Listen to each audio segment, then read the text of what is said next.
Magandang araw mga kaibigan, panibagong topic tayo for today's video pero bago yan mag-subscribe ka na at mag-follow para updated ka kapag may panibago tayong upload dito. Goodbye na Dutertes! Hindi na natin dapat papatagalin pa bye-bye na Dutertes.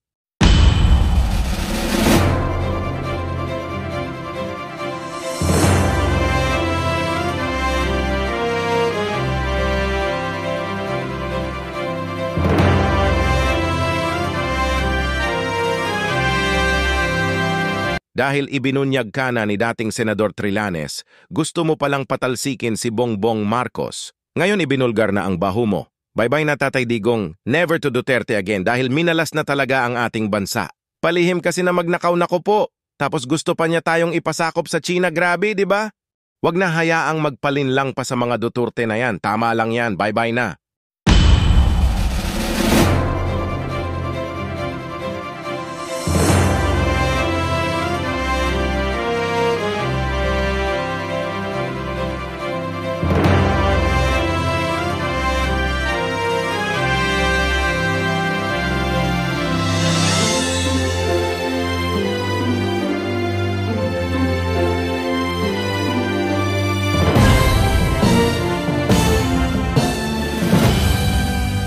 Ngayon mapayapa na ang Pilipinas kapag wala na kayo Dutertes.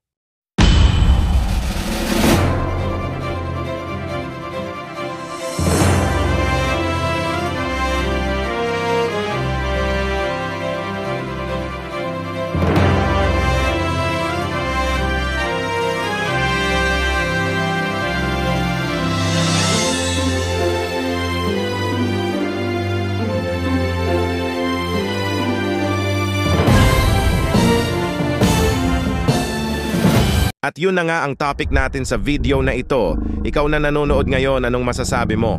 Comments mo na dyan sa baba. At para naman updated ka sa mga upload ko, don't forget to like and follow. Hanggang dito na lang. Ako si Philippine Vision TV, nagbabalita mula sa Pilipinas. Thank you.